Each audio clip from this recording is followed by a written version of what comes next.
appreciate your concern, old-timer, but we have a kid waiting for us. Now we're leaving. If you'd help us, one toy to another, I'd sure be grateful. Well, if you're gonna get out, first thing you gotta get through's the doors. Locked every night, inside and out. Keys are left on a hook in the office. Got it. What else? Lotso's trucks patrolling all night long. Hallway, lobby, playground. Yeah. What about the wall?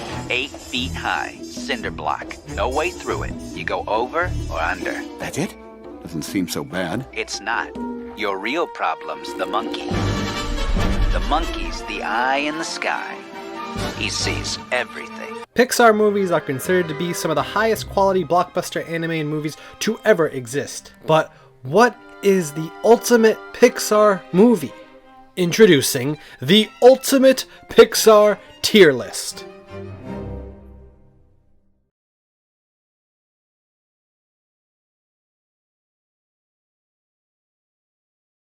For the next film in the ultimate Pixar tier list, we come to the third film in an impressive trilogy, Toy Story 3. Taking place all this time later after Toy Story 2, Toy Story 3 is the end of the arcs that were built up over the last two films, but explores a grown-up Andy and the toys' relationship to this young adult. It explores daycares, trash facilities, and children's rooms as settings, all while telling a very emotional story. With this being the third film, it's interesting to see how well Toy Story 3 matches up against two masterclass Pixar films. So a while back with Toy Story 2, I thought I had it a little tough comparing that with the first film, and now all this time later I have to compare Toy Story 3 to two other films, meanwhile every other Pixar film, and ranking it, it's tough, I know. But I am going to do this kind of differently than I did Toy Story 2, in which I talked all about that film and then at the end just compared it to the first one. I'm just going to run through everything I think about this film, make comparisons all the way, and then wrap up with any comparisons I may have left out, just general comparisons. But it's impossible to talk about this film without talking about the first two, because it relies so heavily on it. It picks off right where Toy Story 2 left off in terms of arcs, except just flashes everything forward.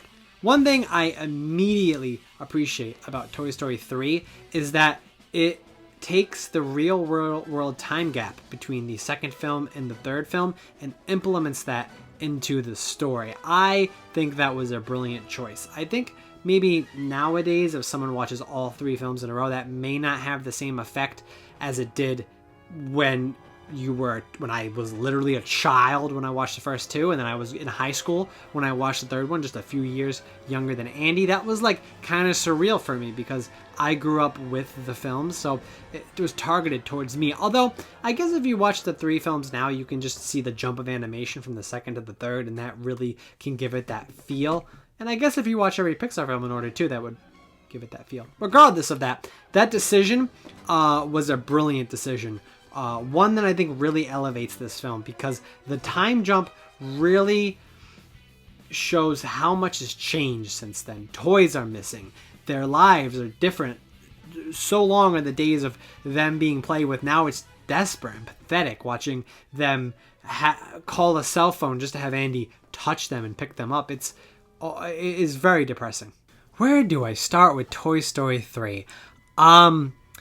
This is a lot. This film has a lot going on. I think this film is simultaneously the most silly and serious, dark Pixar film. I mean, it has so many silly things with Ken and with, Spanish Buzz and just so many silly gags.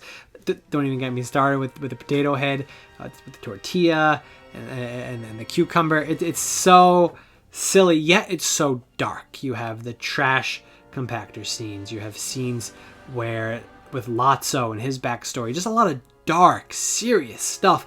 I think the tone of this film is handled extremely well. I think they blend the very dark and mysterious,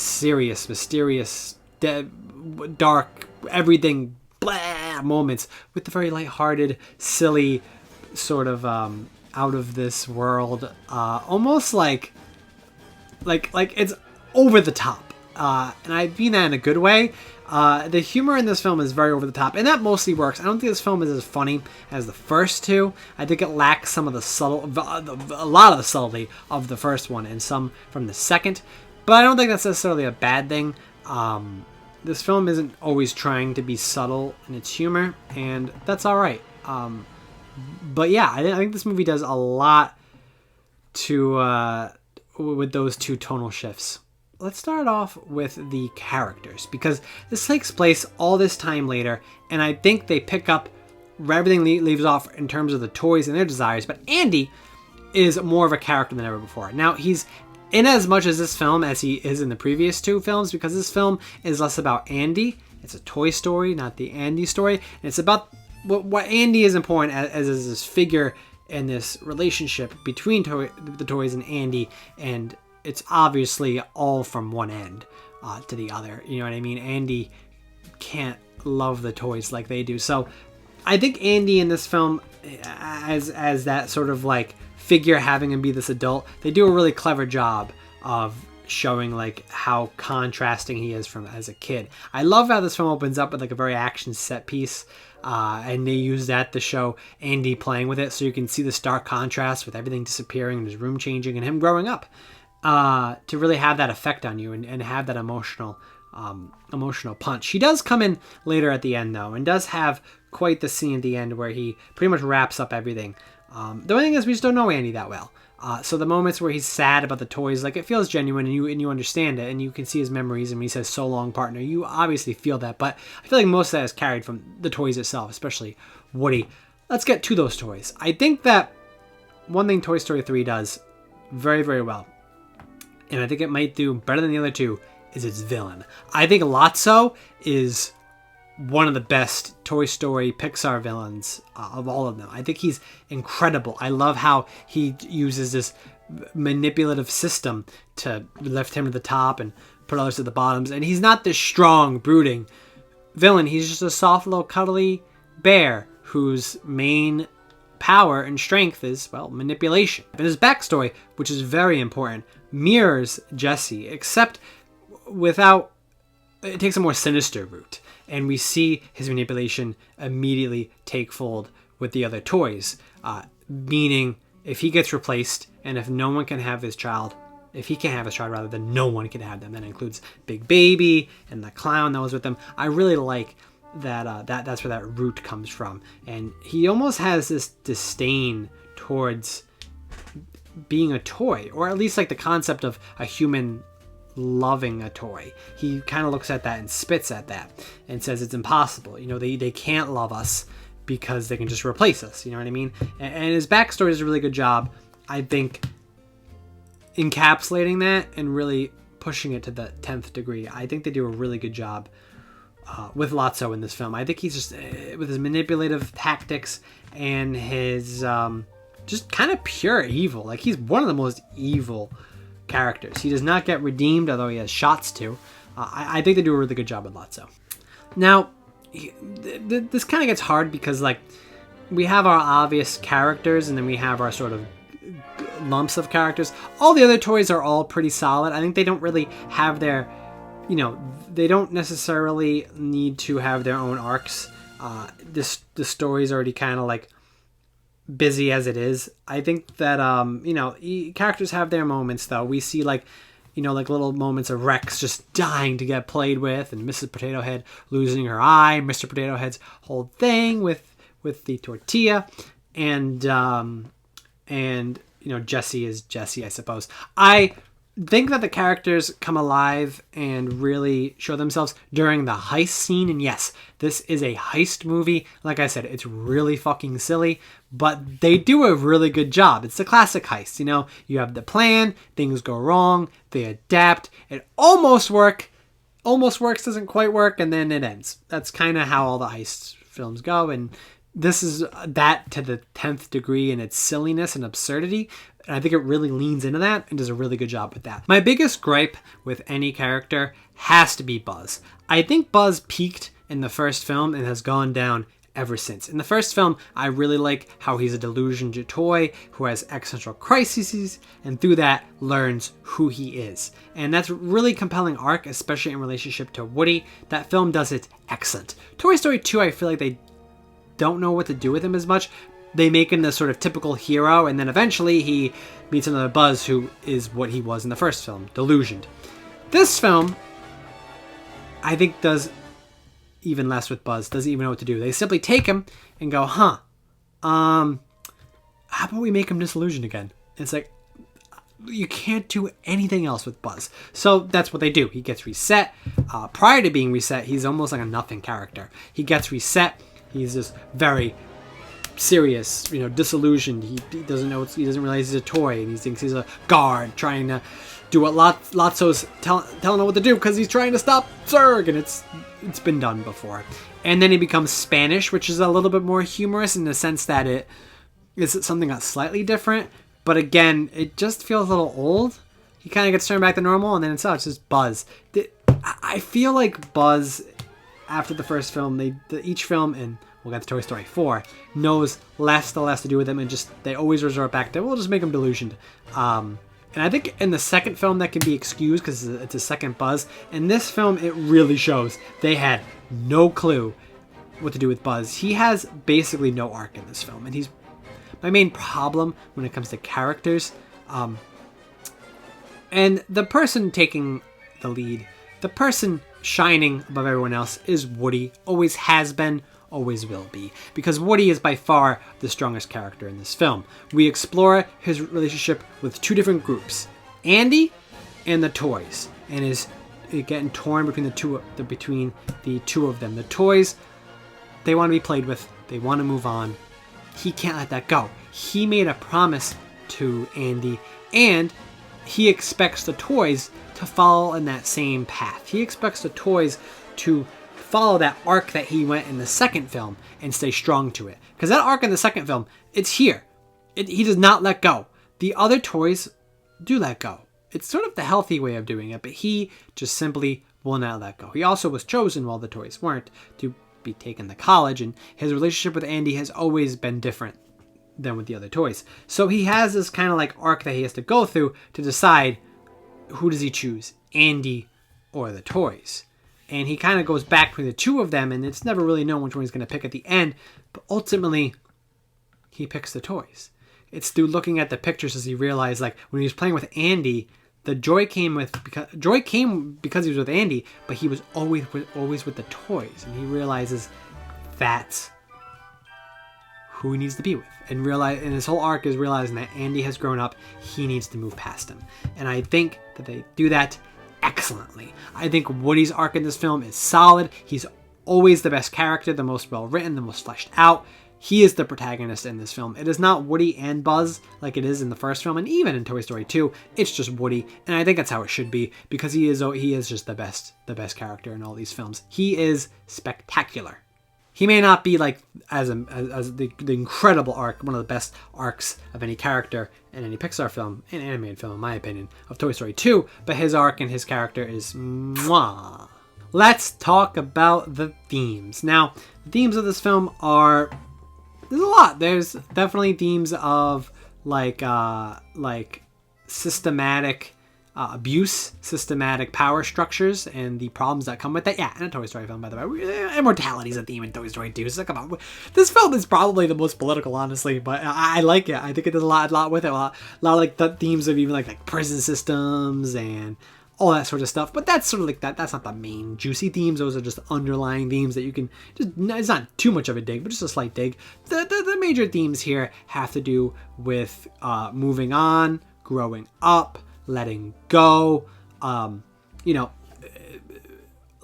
is a character that can't let go, can't cope with being replaced, can't cope with moving on, and that same pattern are what the toys are kind of going through. But they all kind of accept, and of course Woody does as well, to move on and let go. Just as Andy at the end of the film with Woody has to grow up, move on, and let go. It's about change. It's about saying goodbye. All that stuff. It's the third in a trilogy. It's all about saying goodbye. So, imagining that there wasn't a fourth one. There isn't a fourth one. This is about saying goodbye.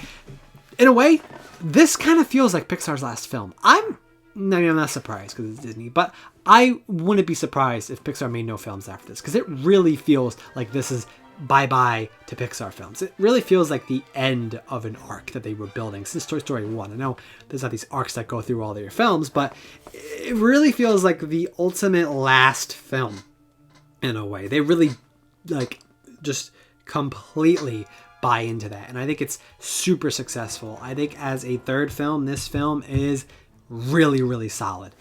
In relationship to the first two films, I think it just ends everything they built up in the second one, and the themes are very sort of synonymous with the themes of the second one, or at least they are influenced by the themes of, picking Andy, picking kid over being in a box. But then when that they mention it when that kid grows up, he even says, Prospector even said in the second film, like, what are you guys he's gonna take it to college? Like, you know what I mean? It's about letting go and about moving on and the process with that. I also like how it explores daycares and how brutal children are, which is true. It's very accurate.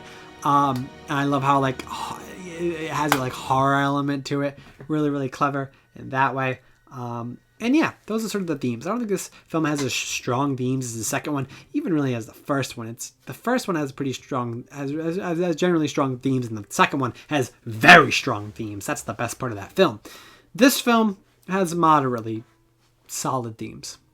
However, I think what this film lacks compared to the first two films is its writing. Now, I wouldn't say it's completely terrible, but the writing in this film at points feels a little rough. Now, I think there's just one specific part of the film that I would say is the roughest, and that's the first act, at least the end of the first act. So basically, how this film goes is basically they need to get the toys from Andy's room to the daycare. They clearly have a plan in place, and once they get to the daycare, the writing is pretty solid. There's a few, cliches and a few standard writing tropes that kind of, they do in the first and second film, but feel a little tongue-in-cheek, and in this film stay its welcome a little bit too long.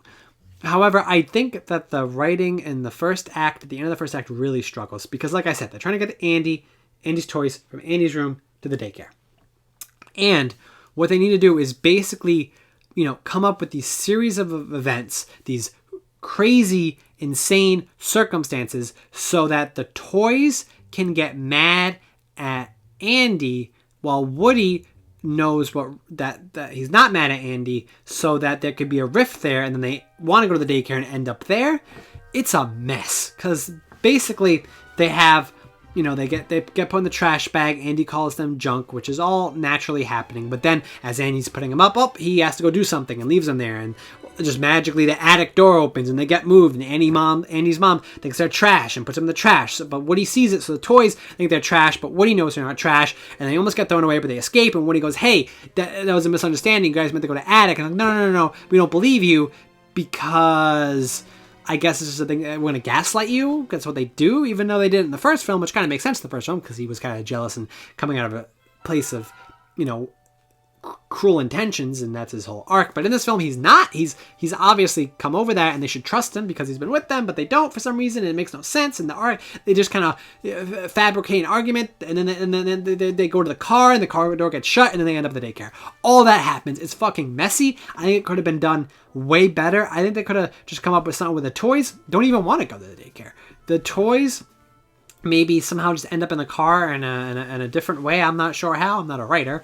I'm not a film writer. But my point is this is very messy. I think the motivations too are messy. They don't need to, at this point, make Woody and the toys angry at each other. What they could do instead is say, yeah, let's go back to the attic. And then, oops, car door gets shut. They accidentally go to the daycare. Then when they get there, say, oh, shit. And then Woody's like, all right, we all said we're going to go back. Let's go back. And they're like, now we're going to stay here. We want to be played with. And Woody's like, what? That would have been way more organic and make more sense and feel like more of a betrayal. Because Woody kind of gets mad at them here and goes like, how dare you? And you kind of understand where they're both coming from, but you understand where the toys are coming from more. They want to be played with. We understand Woody's philosophy and idealistic nature, but it just would have felt more organic if they got to the daycare all on the same page, and then the toys, except all for Woody, who is just loyal to Andy to a T, all back out and say, never mind, we're not going back, we're staying here.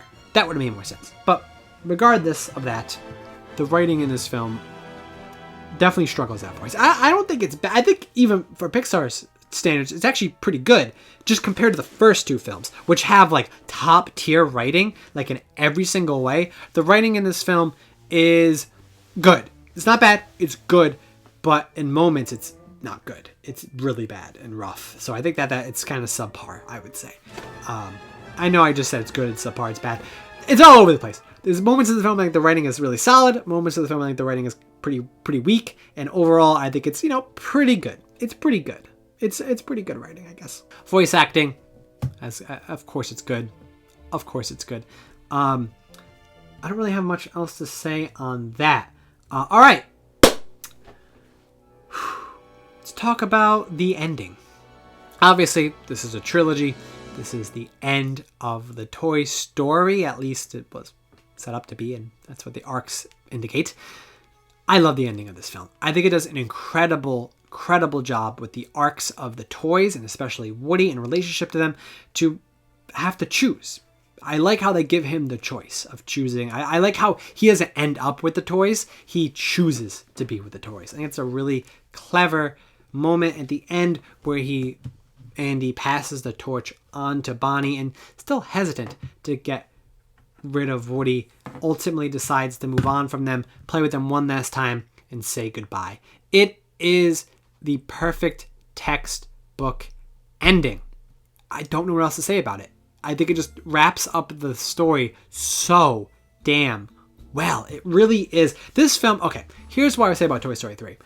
As a Toy Story film, especially compared to the first two, I think it's definitely weaker than Toy Story 1 and 2.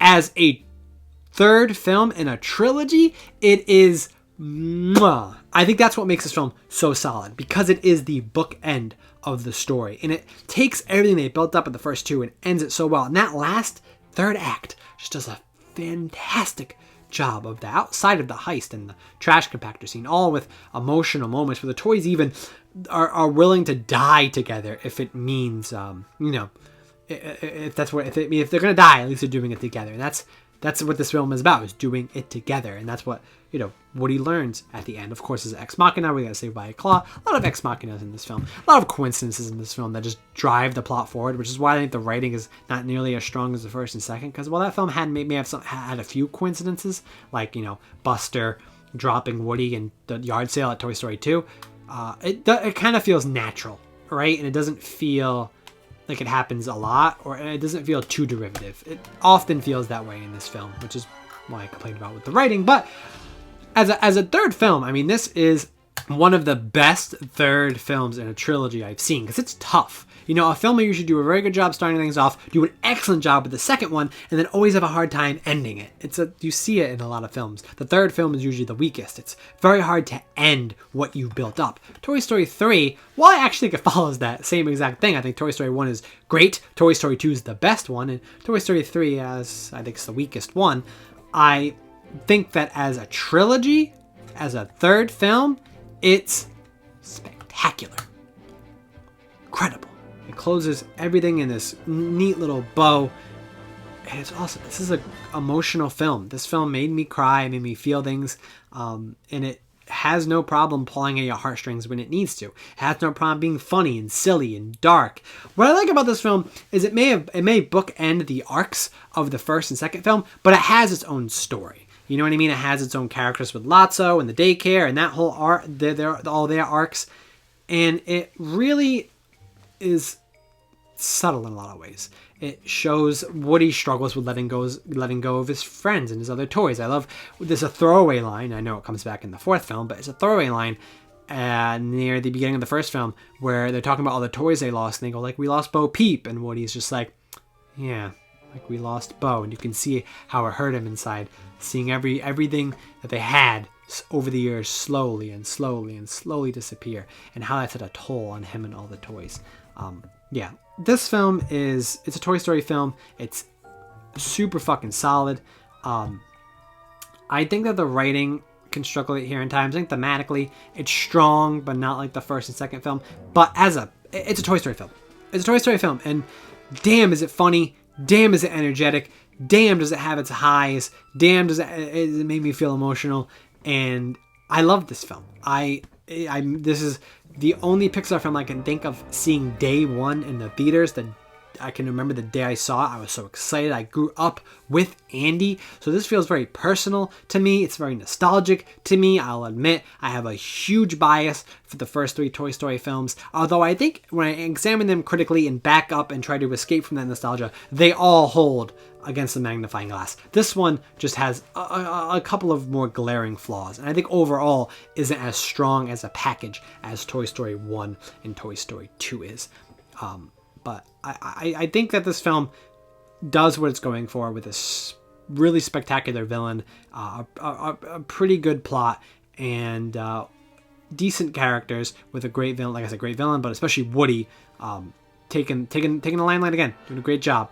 I didn't even mention the part where he goes to Bonnie's room and Bonnie, there's not really much to say there with the humor in there. I like how he, is playing with them and he kind of gets recaptured that joy.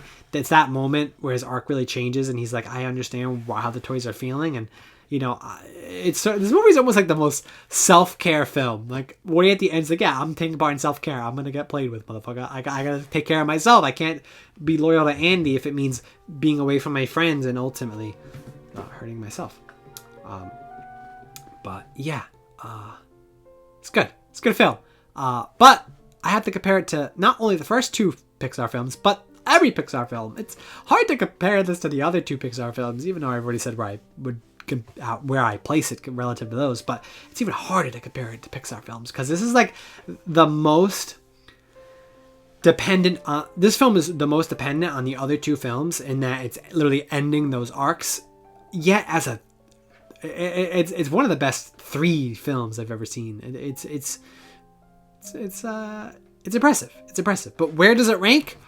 Well, Toy Story 3 truly feels like not only the end of Toy Story, but the end of Pixar. It feels like it really closes a book here, even if technically it isn't the case.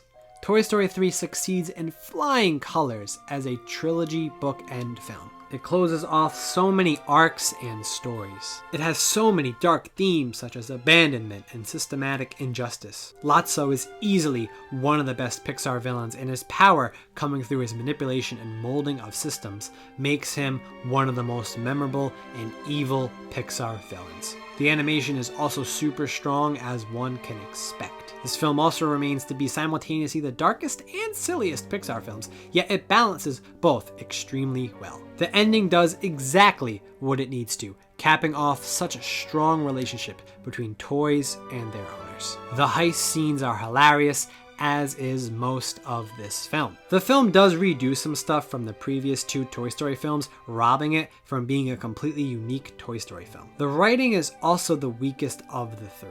It often knows the beats it wants to tell, but can struggle getting the characters there. The best example of this is getting the toys to the daycare, which involves some painfully cliche character writing. They also seem to have no idea what to do with Buzz Lightyear, opting to repeat both Toy Story 1 and 2 by reverting him back to his delusional mode, not once, but twice. Buzz by himself isn't that interesting, and once again, it's Woody who carries this film and remains to be what makes Toy Story so rich in its themes and character writing. Truly, Woody's arc and relationship to both Andy and the other toys carries this film and makes it the great wrap-up that it is. Toy Story 3 sits right at an A rank. It isn't quite as spectacular as the other Toy Story films, but there is a lot of great stuff here, from the action-packed opening to the emotional roller coaster that is the 3rd act. However, its writing is the weakest of any of the 3 Toy Story films, a series known to have great writing, and its character writing is not nearly as strong. But it truly is a great way to end a trilogy. Until you realize there's a 4th one. Toy Story 3, the last Toy Story film. Okay, that's not accurate. Toy Story 3, the last Pixar film. It's also not accurate. It really feels like this is the end. I remember watching this film in the theaters and thinking, wow, like it felt like the end of Pixar. Like, where could they go from here?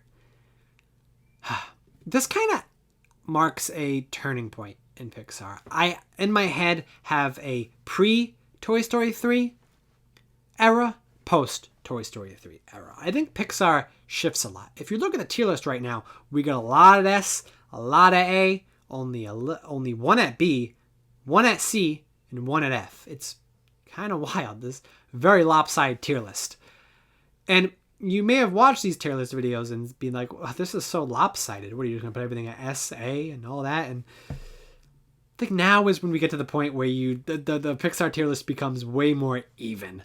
By the end of this, it's going to look like a tier list. And you're going to see a lot of patterns, that being post-Toy Story 3, pre-Toy Story 3. And I'm going to talk about that in my wrap-up video. Once I'm done with this tier list, we're going to kind of like analyze it, go over all of it, and what I think, Pixar and quality looks like. But we're still not done. We still have a lot of Pixar films to go. It just feels like this is an end of an era. And I think the best way to start this new era, symbolically, is no other than Cars 2. Oh boy, here we go. From one sequel to another. Y'all already know I didn't like Cars that much. So, Cars 2, on the other hand, this one's notoriously bad. And I'm excited because I only saw this film once. It was in the theaters when it came out. And I remember being like, wow, that was awful. Hi, Hobbs. That was awful. I want to see if it holds up. To being awful, not to being good. I'm not going to watch this. But, oh my God, this holds up. It's so good. I know this film's going to be awful. But how awful? Is it going to be awful to the point where I enjoy it, or awful to the point where I hate it? This is the worst kept secret. Cars 2 is awful. No doubt about it. And I'm excited to see how awful it truly is. The day this video comes out, I will be watching Cars 2 with you guys on Twitch. I am so excited. I love watching great films like Toy Story and Toy Story 3 and Finding Nemo and stuff, but I love watching awful films. And I am going to have so much fun laughing at, not with, this film and seeing, is it really that bad? Is it really that bad? And could it perhaps be the worst Pixar film? A lot of people expect it to be. A lot of people on their tier list have it as their worst Pixar film. Is it that bad? Well, you can watch it on twitch.tv with me to find out, as long as you own Disney Plus or a copy of the film. I know this video came out a while after our Up video. I had a lot going on in my life, and I still do with a lot of other projects. I'm balancing so many projects right now. I'm fine with this taking its time. I think a Cars 2 video should only take a week to do, so I wouldn't expect too much of a wait. But we'll see. We'll see what happens. But I hope to see you guys hopefully next week with that video. But at least watch Cars 2 with me. It should be a lot of fun. And until then, I cannot wait. Holy shit. This is gonna be so bad. I'm so excited.